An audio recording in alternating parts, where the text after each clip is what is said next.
Hello and welcome to Get Yourself Optimized. I'm your host, Stephan Spencer, and today I'm so excited and grateful to have Laura Stinchfield with us. Laura is the pet psychic. She's an internationally renowned pet psychic and people medium. For decades, she's studied animal behavior and training, animal communication, telepathy, mediumship, death and dying, the afterlife, reincarnation, personal growth, meditation, and consciousness. Laura is the voice for anyone who cannot speak for themselves. Her work is a source of knowledge and comfort to people and animals around the world. She's the author of 2 books and a meditation CD. Her books are Voices of the Animals, a collection of insightful articles and stories that will change the way you view and treat animals, and Stormy's Words of Wisdom, an enlightened dog's profound insights on life. The meditation CD is called Pet Communication, Loss, and the Afterlife. Meditations for connecting and communicating with your animal before and after death. Laura, it's so great to have you on the show. Oh, it's so great to be here. Thanks for having me. So I would love for our listener to understand the difference in regards to animal communication and animal psychic connection. Like, what is the difference, if there is one? Because I know there are great animal communicators that just have this way of reading an animal's body language and so forth, but you actually kind of get inside of their, like you connect with their souls, and I think that's different. So I'd love to hear the distinction. Yeah, there's a few different things. So animal communication and pet psychics can be one and the same. And pretty much what we do is we talk to animals using telepathy. And what happens is the animals send us messages through their thoughts, their feelings, images in their minds, feelings in their bodies. And then what happens with me is that my mind then transfers it into words. But every animal communicator or pet psychic is different. Some people might just see flashes of pictures. Some might just have a sense of knowing.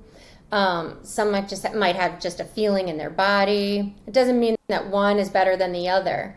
But what my mind does is transfer it really quickly into words. Right. So you're receiving essentially like vibrations, and then you're able to convert that into words, maybe images as well, so that you can get a sense for what is going on inside. Yeah, images too, but I'll sometimes have to trust the words more than the images, because what happens with my mind is if I'll get a word, sometimes my mind will create an image to my association of it.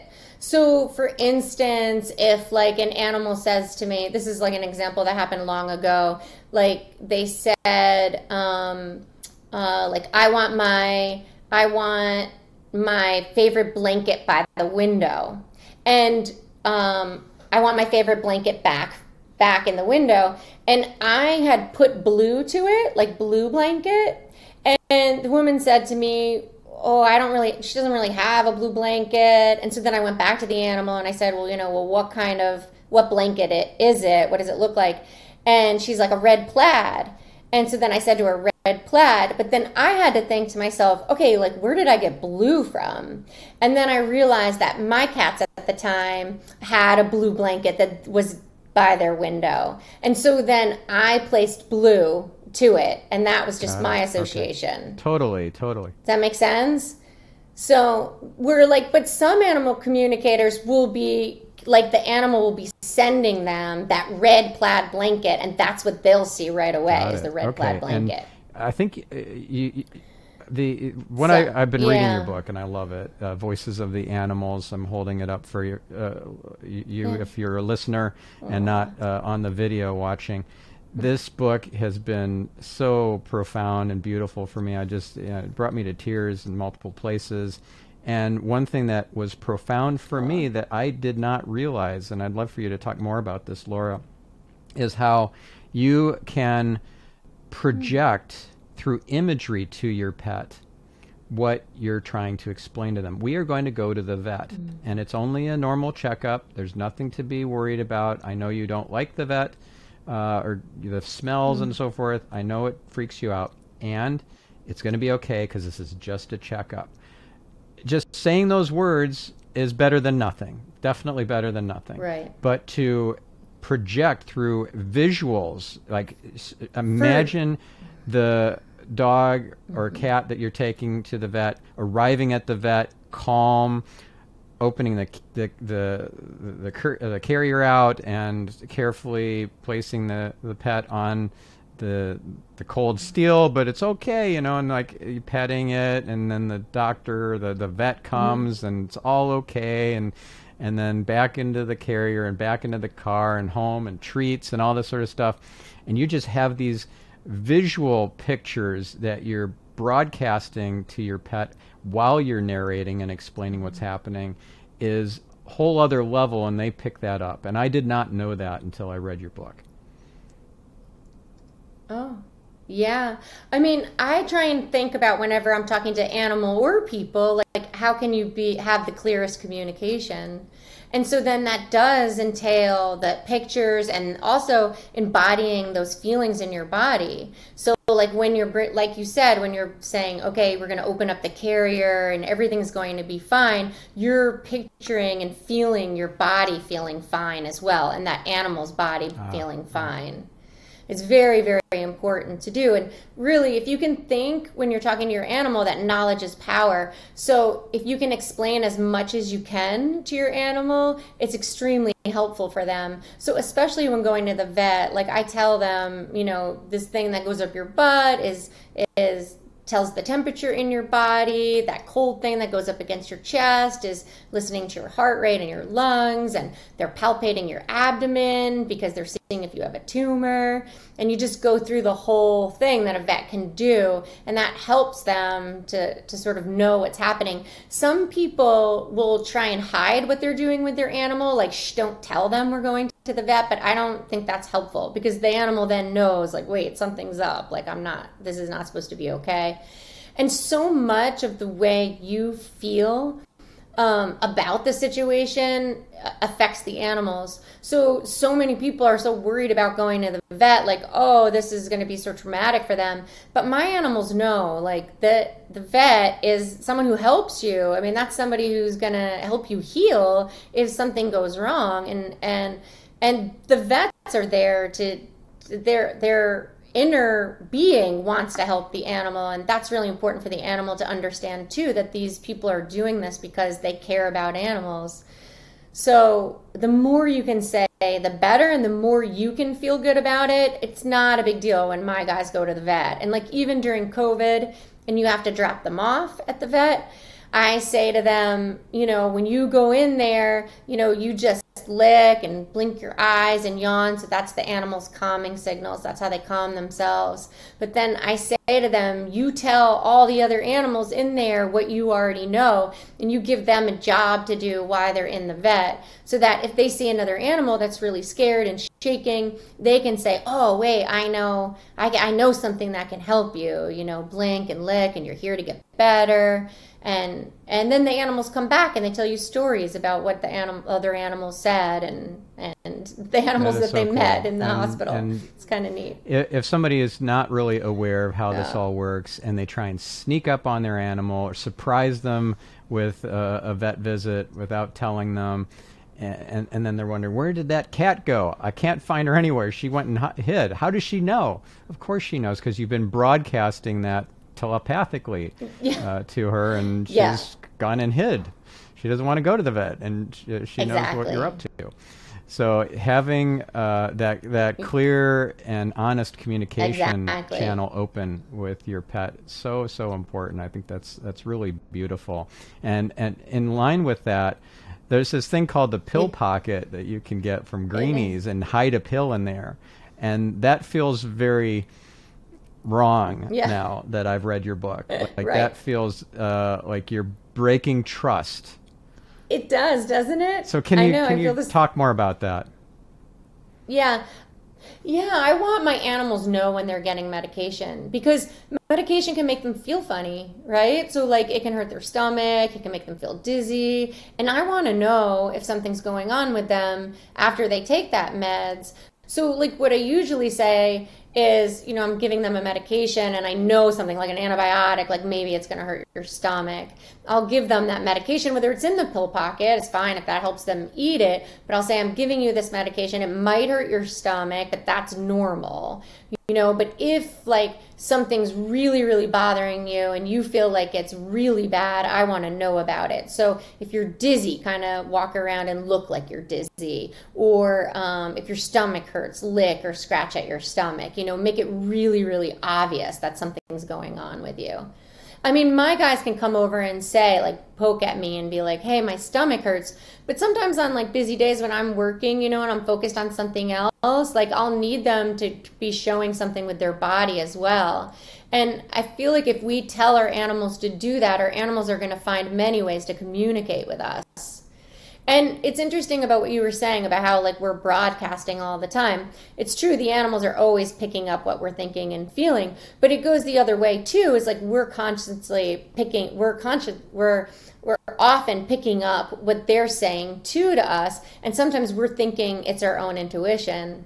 So like our animal might be saying like I have a stomach ache, and then you're kind of thinking like, oh, some people will even like think their own self will have a stomach ache. They'll be like, oh, I got a stomach ache, but it's really not theirs, it's their animal's.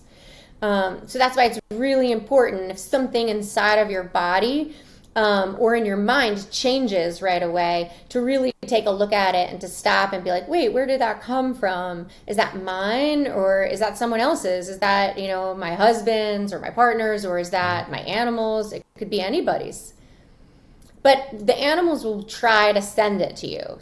Yeah. And when I'm on the phone with a client, it's really interesting. Sometimes I'll be talking to the animal about like if they have any pain in their body, and then like all of a sudden like my shoulder or something will hurt, or like my fingers will cramp up, and I could easily think like, oh, it's because I've been typing all day, or oh, because I've been leaning over the desk a certain way. But really what's happening is that the animal is sending it to me, and sometimes they send things so quickly. I'll get some things in words and then some things in my body, and so then I have to stop and I have to say, hey, do you have pain in your paw, or do you have pain in your shoulder, and just check in with them. Or like and that's a good thing that people can do. If you're getting an intuitive hit or you're receiving something that you're not sure about, always check in on it and ask for confirmation. That's something I just recently learned this year. As you're gaining more ability to receive this sort of stuff telepathically, whether it's from people or pets, that check in and ask for confirmation. Same thing with if you're starting to get an intuitive hit and you think it's from your guides or your angels, and you're like, okay, is that what you told me, or am I getting that wrong? Yeah. Is really important, and it's a step that you got to train in yourself, I think. It is, and it takes a lot of training, because you have to train yourself also to know yourself. So you have to know, like, what are you thinking at any given moment, and how does your body feel at any given moment? Because otherwise you might not even notice if something else comes in. Yeah. And now, what do you think of these different animal trainers who kind of rule with an iron fist, or they have a whole approach that is about showing the animal who's boss, and displaying dominance and all this sort of stuff? And I'm not going to name who I'm thinking of, but I think you know who I'm talking about, the guy that's on TV a lot for training dogs. Yeah, I have mixed emotions about trainers like that. A lot of times they miss the praise. They're not praising enough. And they're missing that sometimes an animal might be aggressive because pain in their body. So they're not always seeing the animal as a whole. And many of them are doing things that I would call abusive to animals and disrespectful. But on the other side of it, that we can learn a lot from them, because dogs are dogs, and we can't forget that they also have their own language and their own way of doing things. And I would be wrong to say that I'm going to change like a German Shepherds or cattle dogs or some really sort of high drive dogs behavior just by talking to them, which very well can happen. Don't get me wrong. It can totally happen, and it has happened. But a lot of times you got to back it up with creating boundaries. And sometimes people are too light. And I do think that teaching a dog that you mean business and that you're the alpha is an important thing. How you do that we might disagree.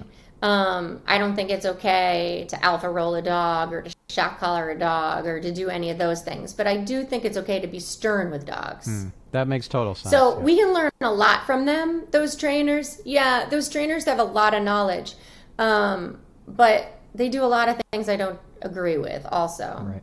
But a lot of people in my field, or people who are attracted to my field, in my opinion, when they have a really sort of naughty dog that's wreaking havoc in the home, they're too light on them, and they need to they need more discipline, more boundaries. Yeah, structure. Like a kid. A kid needs discipline, not in the sense of discipline is actually teaching. It's not scolding or reprimanding or punishing.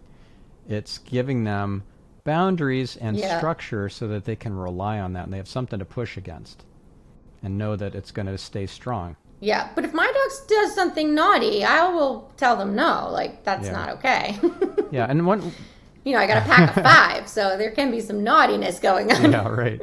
I remember a great story in your... but all it is like a downstay or something. I remember in your book you talked about your dog that was essentially trained to bite. And she lived in a above a gas station or something, and this ended up becoming your dog. Yeah, Lala, right. Yeah, she was rewarded for biting. Because they thought it was funny, right?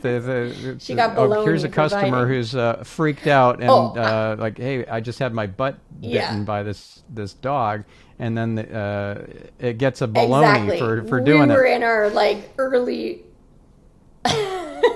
we were in our late teens, early 20s at the time. And so all those guys at the gas station, that's what they did. They thought it was hysterical. I mean, I didn't think it was hysterical, but it took some work to get her to get out of that behavior. But she was so smart, that dog. She let it go.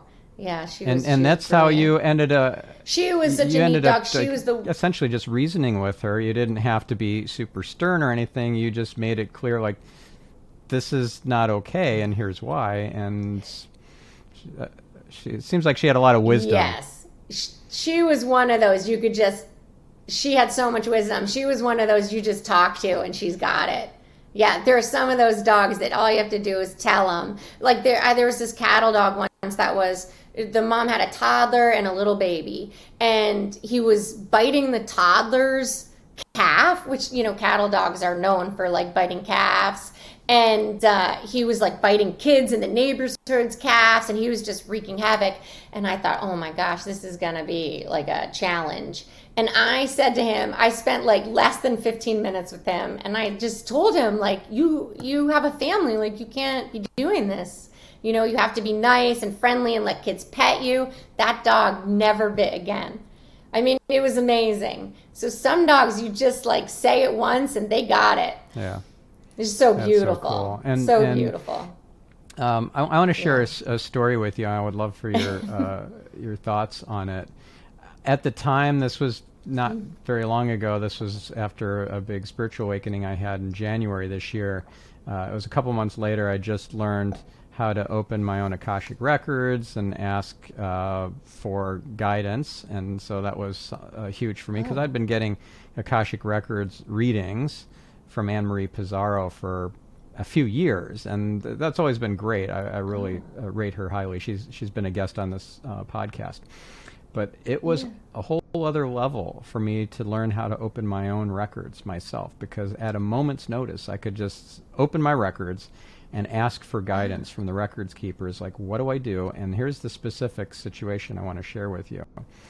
There was a stray cat that we would feed. I'd bring can of wet food to this network chiropractor that we would go to on a weekly basis, me, my wife, and our little one. And while my wife was getting her entrainment, I'd take my little toddler outside to visit the stray cat across the street. This was in Tel Aviv, and there are a lot of stray cats there. And this one week in April, she was off. There was something wrong with her, and I couldn't understand what it was. She looked not well, but I didn't know if something was injured or if she had a disease, if she was going through cancer or what. So I opened my records, and I asked for guidance, and I was told to take her to the vet, and I did. I'd never taken any animal other than my own pet to the vet before, so that was a little stretch from outside my comfort zone, but she willingly got in. Yeah, so did you have to trap her? I mean, she kind of fought a little bit of not getting inside the carrier, but she let me put my hands around her and kind of push her in and stuff, and it was important that I did so because she would have died. It turns out she had a pelvic fracture, a dislocated foot, and she was severely dehydrated because it was so painful to move. She wouldn't go to the water that was just a few feet away, but down several stoops. And so, that saved her life. And I needed my records keepers to guide me on what to do. Sounds like, knowing what I know now from reading your book, that I could have gotten her to communicate directly to me telepathically. If I knew that, I could have received like, oh, you've got something wrong with your pelvis. Okay, broken pelvis. Okay, I'll take care of you here. I'm going to come back in 10 minutes or whatever with a carrier, and I'm going to take you to a vet, and we'll get you fixed up. But I didn't have that distinction or that knowledge yet, so I just tuned into my record keepers. I'm curious to hear what your thoughts are on all this. Yeah, so I am kind of curious if she knew how much you and your family cared about her, and then when you saw her that day, she was telling you, like, I need help. And then you were picking it up, you're like, oh, I feel like she needs help. And then in order to get that confirmation, you checked in, with your record keepers, but maybe you already knew it because she was telling you. That's a good point. And then maybe that's why she was easier to kind of pick up and get in the carrier too, is because she knew you were helping her. That is all probably very true because she was not hardly walking. Yeah. And so she was kind of hiding behind this little fire hydrant, and so there was definitely something wrong, and I'm sure she was broadcasting that to me. And then I got guidance from my and it might have been just to you because she trusted you, like that she didn't do it to someone else, that she did it to you. Like she chose you. So this might sound a little out there for some of our listeners, but in a later Akashic Records reading, where I got a reading from Anne and asked about the cat, or maybe it was a medium. I can't get it straight now because I see so many different folks. But the thing I learned was that this cat, her name was Curious. She was a pet of mine in a past life, and she incarnated in this life in order to give me this opportunity to grow spiritually and to save her life, because that was definitely outside of my comfort zone. Like just a few months earlier, I'm embarrassed to say that I just left a hurt hedgehog without picking it up and taking it to the vet. There was a small crowd of people kind of looking at it, poking at it, and then there's two guys picked up the hedgehog with some sticks and then put it into the grass instead of on the bike path. It might have gotten hit by a bike or something, and I just prayed for it. I was there with my little baby, and we had a stroller and everything, and it was I don't know, a Sunday evening or something like that, where vets wouldn't normally be open. So I had all these justifications for, okay, I'm just going to pray for that little thing and then walk away. And then I told my wife about it when I got home, and she's like, you didn't pick him up and take him to the vet? She was really disappointed in me, and they're like, ouch, like that really stung, because I knew that at that point I knew I should have done better than that. So when I had this new opportunity with this cat, I wanted to do the right thing, and I was already primed from that previous experience a couple months earlier. And so I'm like, okay, I got this new skill. I know how to open my records. I'm going to do it, and I'm going to ask for guidance. What do I do? And I think that was Spirit giving you that opportunity to heal that hedgehog experience. And I was always taught to meet people where they're at. And at that time, that was a wild animal. Like, maybe you didn't feel that comfortable picking up the hedgehog. You don't know if it was going to bite you. I mean, you didn't know, right, about the hedgehog. So, although it would have been nice if you picked him up, but praying is really beautiful too, because sometimes when you pray like that, then who knows, maybe the next person came, like those prayers opened up a door for the next person to come and take that hedgehog to the vet. So I think don't be too hard on yourself. You were just kind of acting as the person you are at that time, and then you were willing to grow, and then Spirit gave you that opportunity to help the kitty, which is really beautiful. It's like you're passing it forward. Yeah. Yeah, it's like a living amends. Yeah, to the hedgehog. But prayers are really powerful. Yes, and one distinction I learned, or one really important point I learned this year, is that every prayer is heard. And that never occurred to me before. I just thought, so some prayers, they don't get answered. And I didn't really go any further with it than that, And then it was just like a download. It wasn't somebody telling me this, but it was a download from above, that every single prayer is heard, including every thought. Every thought is heard too. So I cleaned up my thinking. I'll tell you. Once I realized that there are no private thoughts, right. I'm like, okay, this is. I'm not going to broadcast anything. Right, and that your thoughts create your reality. That's like a big one. You're like, oh gosh, what am I creating now? Right. Yeah. It makes you really think. And then I learned from my Kabbalah teacher that you create powerful angels by having purity of thought, word, and deed, all congruent. And I thought, ooh, that's good.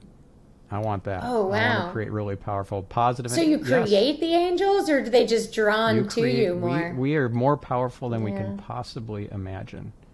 And we create angels with our thoughts, words, and deeds. And you can create mischievous angels. I learned this also from Kabbalah, that lie to us and trick us if we have let's say a malevolent or less than pure intention, and we do something that on the outward appearance looks really nice and generous and thoughtful, but on the inside we did it with not the purest of intentions or purest of thoughts.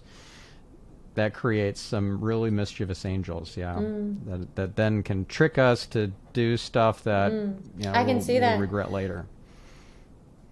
I feel like self-worth can do that too. Like if you don't have enough boundaries in your life and like low self-worth, that could bring in something a little bit devious to kind of steer you the wrong way.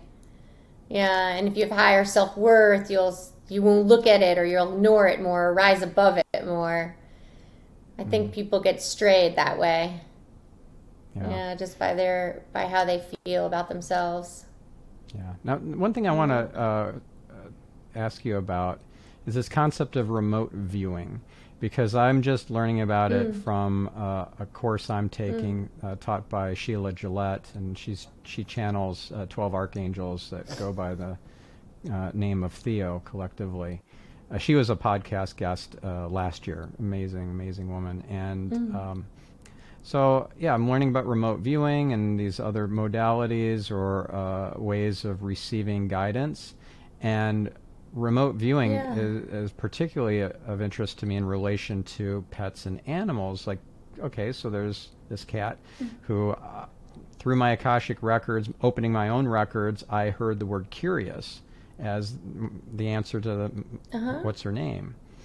And I doubted myself, I'll tell you. Like, did I just imagine that? Did I just totally make that up?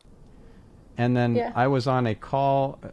But you know it was different. Well, it was early stages of this, and so I was pretty unsure of myself. So as I progress through my trainings and the workshops and the reading and stuff that I'm doing, I'm becoming more sure of myself. But at that time, it was still early days, and like I was doubting myself. I don't know that that was actually her name. That sounds really weird. Curious the cat. So I'm on a one of Sheila Gillette's trainings on Zoom, and I don't even ask the question on chat. Like I don't raise my hand on Zoom. I'm just thinking the thing. Like I would love to know if this is really her name. Is it really curious? And the funniest thing happened. So Theo was being channeled through Sheila at that time. They were answering questions. And the next sentence, the very next sentence, just after I think this thought, the word curious is in the sentence. Oh, wow. That was really cool. Yes. That was my really confirmation. cool. That was my answer. Well, I didn't need to ask it, like type it into the chat. I just need to think it. It's so cool. Right. And then Spirit gave you the validation that that's what it is. Yeah. That is so neat. I don't think of that as remote viewing. Oh, right. Though, so let me get to the point around remote viewing. So I would love to be able to kind of look in on Curious, and I'm going to say not if that's her name, that's her name. Since that's her name, I'm going to kind of remote view into her world right now because she's half a world away in Israel. I'm in Miami.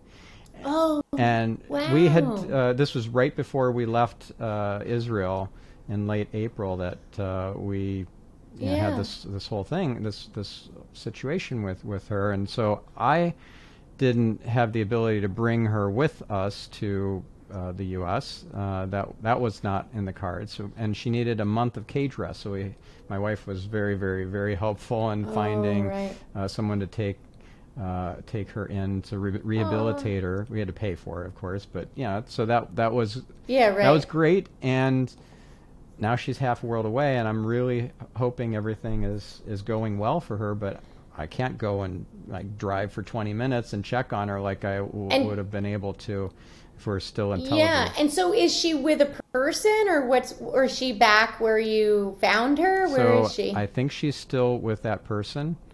But after 4 months, we said, well, we were only going to do this for a month. $600 a month is a lot of money to pay for somebody who already has 7 or 8 cats in the house to take one more in. Yeah, surprised she's not doing it for free. So anyways, $600 a month, 4 months later, and we're like, okay, we can't do this anymore. This is like, this just isn't workable. So we were trying to find a permanent home for her, and nothing came through. We posted multiple times to Facebook and so forth. And so we were telling the lady that had taken the cat in for $600 a month, my sister-in-law is going to come and pick up the cat. We're going to stop paying you, and she's going to go back to her home on the street, the same place that she'd been living. I checked with my guides on this. It was okay. She was getting stir crazy staying in that house with the lady, and she wanted to go back. I really wanted her to have a forever home, but it didn't end up coming to. Yeah. So is somebody feeding her? Here's where the remote viewing somebody comes feeding her? in, because I don't know what's happening now. When we told her that my sister-in-law is coming to pick her up, to take her, she got really upset, and she started giving us massive guilt trips and said she's going to die on the street and all this sort of stuff. but I was told, my guidance was that this is a cash cat. For her, this is Cash Cat, and not Curious the Cat, but Cash Cat, and so this is why she was really putting up a fuss about it. She wanted that $600 a month to continue. Or she might have just felt like who's going to feed her, right? I mean, she probably wanted the $600 a month too, but she might have just. She was well fed, and there was water. Always, every time I stopped to feed her the wet food, she always had a big box of dry food and a thing of water there. Oh, I got you. Somebody was taking care of her as a street cat. Yeah. And yet, what does she look like? Do you want us to get her? Yeah, I would love that. So do you want me to get her? You want me to? So what does she look like? What does she? She's black and brownish. You know what? If you give me a moment, I'll grab my phone and I have a picture of her. So. Oh my God! I would love to see a picture of her. Here she is. So, just while you're doing that, so like, I can kind of see her. I can't see her little face. Can you blow up her little face? Oh yeah, now I can. Oh my God, she's little, huh? Not Is she a little girl? Little. Here's a picture of her before she got hurt. No, that's my little one. Oh, now she looks ginormous. Oh, that's your little boy. That's why I was like, or your little boy or girl. Oh yeah, she's way bigger, than I thought she was. Yeah, she's cute. Oh my God, look it! You should ship her to you. I wanted to. Are you gonna stay where you are? But I got a big no from my wife. You should. Look how good she is with your child. I got a big no from my wife. Yeah. It's a no from your wife. Oh my God, that surprises me. No, that makes sense because there are reasons. She's allergic to cats for one. Yeah, I got you. Yeah, it's personal. Okay, let me get her. Curious, right? Hold on.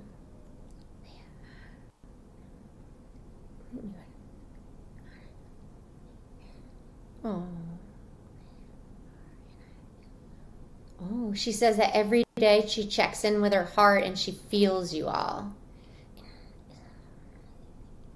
She says she wants to say thank you to you guys.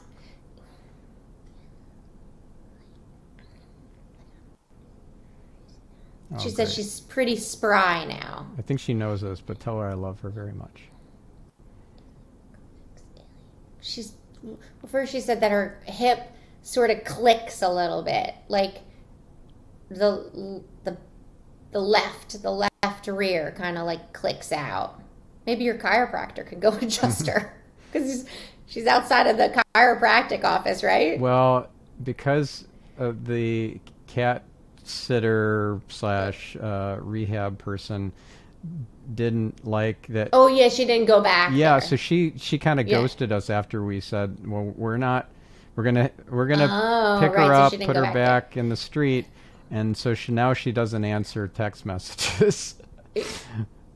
So is she still there with in that house?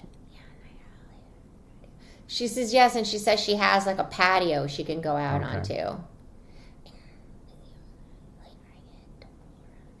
She gets to roll around in the dirt.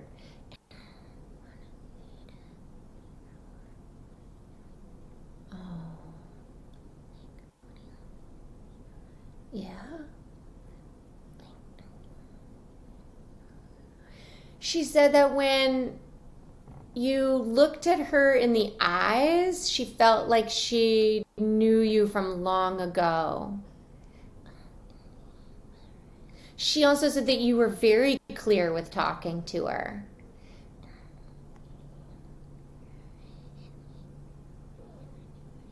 She said that you would like stare at her and talk to her, and she knew exactly what you were saying. She gives me this feeling that you guys would sort of gaze at each other. Yeah. Did you do that with her in her eyes?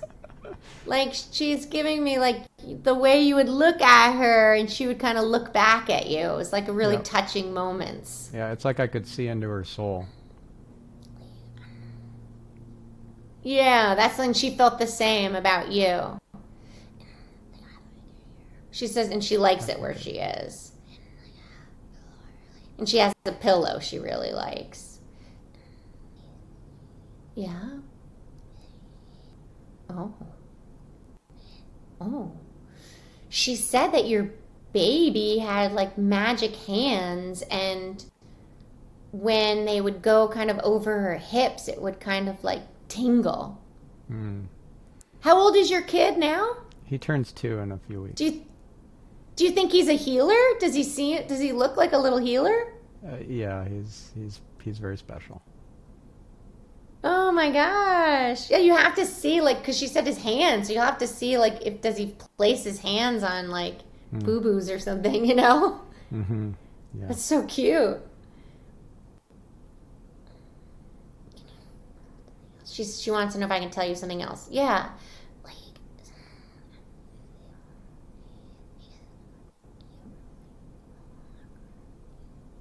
Oh. She says sometimes she misses the old days of seeing you because you were like clockwork.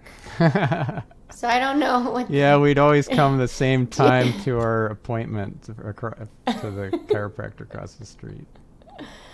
Oh, so I think still at that time she like thinks of you. Mm. That's so cute. Yeah, here's another picture Aww. of my little one with Curious. Oh my gosh. That is actually really special because not all cats are good with little toddlers. And a stray Special. cat, a stray cat.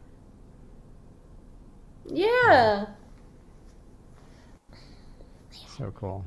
She said that she's had nice people in her life. A lot of people that cared about me. She says about your family is that you were like the happiest, like the joyous of hearts. That's cute. Aww. Like she gives me the impression that your hearts are peaceful. Yeah. That's nice. Yeah. I think that's a great compliment coming from an animal. They think your heart is peaceful. Yeah. People by nature are so worried. Yeah, well, there are no coincidences that, timings and everything is all divine. I just got a reading from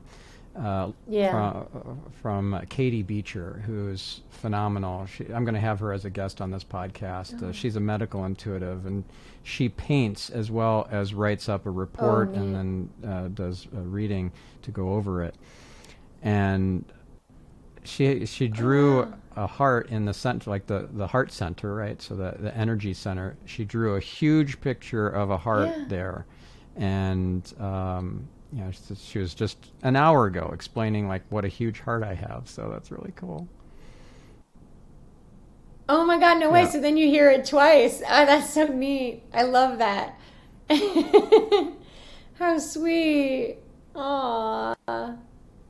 That's neat. And so when you think about Curious or any other animal, you can think of it as remote viewing, but you can also think about it as like going internally to her, like go into your heart, and then from there, just thinking about her. You don't have to necessarily, like I think of remote viewing as like you projecting your spirit to that location and then actually like seeing her physical body and like what she's doing.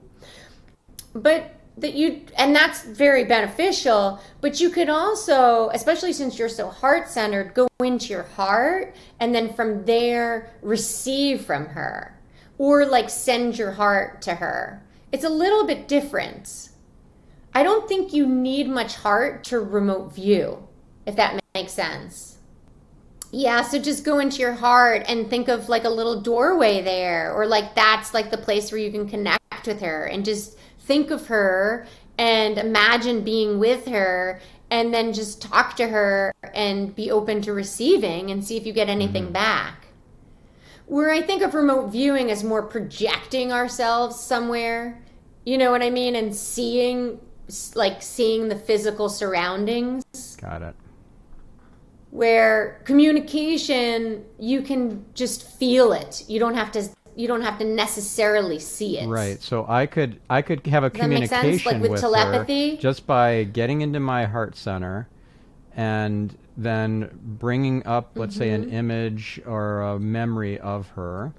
And then I can just listen to what my heart says, the kind of the vibrations, the things I'm feeling, or the words that I hear in my own kind of inner voice. And that's Curious speaking to me. Exactly. Okay. Exactly. This is so cool. And I Yeah, and really, if you really think appreciate about, like, you connecting with Curious and sharing this and doing this on the podcast. It's really meaningful for me, and I'm sure that my listener is getting so much out of this too. That this is really, really special. So and you have such an incredible gift. Oh, my pleasure. It's very special what you do too. Yeah, I've really enjoyed, listening to the way you feel and the way you navigate the world and your spiritual growth. It's really, it's one to grow on, for other people, for sure. Thank you so much. And I'm honored that you took the time out to listen to some of the episodes of this show. That's really, I know. Oh, of course. Are you kidding me? They're great. Yeah, I'm going to be listening to every one. They're awesome. That means a lot. That means a lot. I think what's really neat is that you connect with people on a really heartful place. And I can tell that the people who you talk to, they drop their ego. I just have noticed that. Or maybe they don't even have ego, the people you talk to.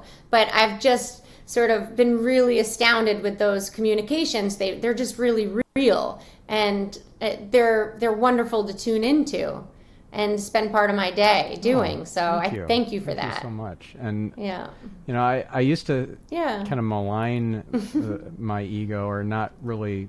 I don't know. I'd want to minimize it or get rid of it or whatever. But then I realized that no, this is actually something that we are gifted with. So we have contrast, something to push against, and not to see it as something negative, but see it as a blessing and something to work towards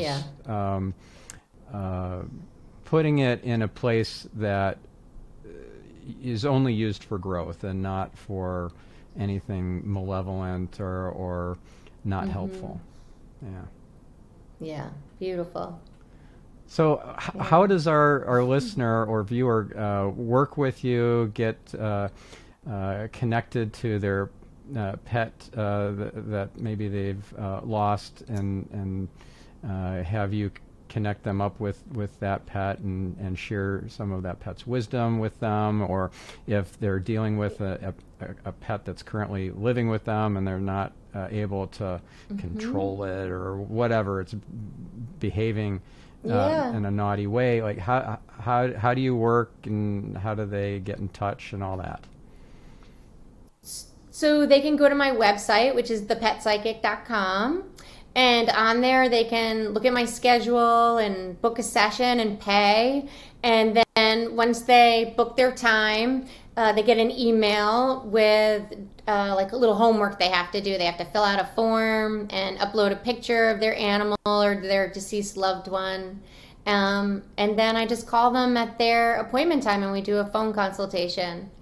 And you can also buy my CD, my meditation CD for death and dying on there, and buy my books on there, or be redirected to Amazon to buy my books on Amazon. The books are great too because they can help you learn how to talk to the animals as well. I'm so enjoying Voices of the Animals. I've already said this once, but I got to plug it again. I'm almost done with it. I'm onto page 166, 167. So only maybe 20% left, 25% left to go. So I'll be finishing that pretty soon. I loved it, and I can't thank you enough for joining me today and sharing your gift, your brilliance, your light with my listeners. Thank you. My pleasure. My pleasure. Thank you for having me. And thank you, listener, I think this is such an amazing opportunity to deepen our relationships with our animals, whether they're here in this plane or they're in the spirit plane. So do something more than just listen with an open heart. Take some positive, powerful action. Do something with this information. We'll catch you on the next episode. I'm your host, Stephan Spencer. Every time I count my blessings, I count you first.